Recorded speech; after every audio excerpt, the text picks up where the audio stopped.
ഞാൻ രമ്യ ഹരിശങ്കർ. നിങ്ങൾ ആദ്യമായിട്ടാണ് എൻ്റെ ചാനൽ വിസിറ്റ് ചെയ്യുന്നതെങ്കിൽ എല്ലാവരും ആ സബ്സ്ക്രൈബ് ബട്ടൺ ക്ലിക്ക് ചെയ്യുക. അതോടൊപ്പം സൈഡിലുള്ള ബെല്ലൈക്കണും ക്ലിക്ക് ചെയ്യുക. അപ്പോൾ ഞാൻ പുതിയ വീഡിയോ ലോഡ് ചെയ്യുമ്പോൾ നിങ്ങൾക്ക് അതിൻ്റെ നോട്ടിഫിക്കേഷൻ വരും. ഹേ ഗായ്സ്, ഞാൻ രമ്യ ഹരിശങ്കർ. ഇന്ന് ഞാൻ വന്നിരിക്കുന്നത് ബേക്കിംഗ് സീരീസിന്റെ രണ്ടാമത്തെ എപ്പിസോഡാണ്. ഇന്ന് നമ്മുടെ ബേസിക് ഫ്ലോർ മെഷർമെന്റ് ആണ് ഇന്ന് കാണിക്കാൻ പോകുന്നത്. ബേസിക് ആയിട്ടുള്ളതാണ്, നമ്മുടെ ബേക്കിങ്ങിൽ വളരെ ഇമ്പോർട്ടൻ്റ് ആണ്. ഇപ്പോൾ ഓട്സ് ആയാലും ഓട്ട് ഫ്ലോർ ആയാലും മൈദ ആയാലും വീറ്റ് ഫ്ലോർ ആയാലും എല്ലാം നമുക്ക് കറക്റ്റായിട്ട് മെഷർ ചെയ്തെടുത്താലേ നമ്മുടെ ബേക്കിംഗ് കറക്റ്റായി വരുള്ളൂ. കറക്റ്റ് കൺസിസ്റ്റൻസി ആയാലും സോഫ്റ്റ്നെസ് ആയാലും ടെക്സ്ചറും ഒക്കെ കറക്റ്റായി വരുള്ളൂ.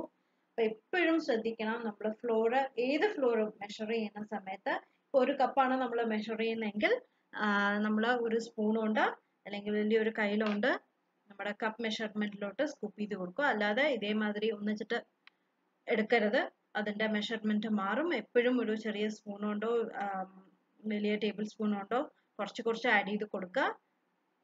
കണ്ടില്ലേ, നമ്മളിപ്പോൾ 1 കപ്പ് മെഷർമെന്റ് ആണ് നമ്മൾക്ക് ഇപ്പോൾ ആവശ്യമെങ്കിൽ, റെസിപ്പി അതാണ് ചോദിക്കുന്നതെങ്കിൽ അങ്ങനെ സ്കൂപ്പ് ചെയ്തെടുക്കുക.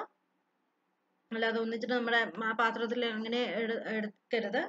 എന്നിട്ട് ഒരു ബട്ടർ നൈഫ് കൊണ്ടോ ഒരു നൈഫ് കൊണ്ടോ എന്തെങ്കിലും ഒരു ഫ്ലാറ്റ് സർഫസ് ഉള്ള സാധനം വെച്ചിട്ട് ലെവൽ ചെയ്തെടുക്കണം. ഇതാണ് നമ്മുടെ കറക്റ്റ് 1 കപ്പ് മെഷർമെന്റ് എന്ന് പറയുന്നത്. അപ്പോൾ ഇത് ബേക്കിങ്ങിൽ മസ്റ്റ് ആണ്. ചെറിയൊരു ക്വിക്ക് വീഡിയോ ആണ്, പക്ഷെ അത് വളരെ ഇമ്പോർട്ടൻ്റ് ആണ്. നമ്മുടെ എന്ത് കേക്ക് ആയാലും ബ്രെഡ് ആയാലും എല്ലാത്തിനും ഇത് മസ്റ്റ് ആണ്. അപ്പോൾ എന്ത് മെഷർ ചെയ്യണമെങ്കിലും ഇങ്ങനെ ചെയ്യണം.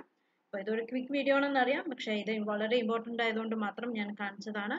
അപ്പോൾ അടുത്ത ബേക്കിംഗ് സീരീസിന്റെ 3ാമത്തെ എപ്പിസോഡായിട്ട് ഞാൻ വീണ്ടും കാണാം. അതുവരേക്കും ബൈ.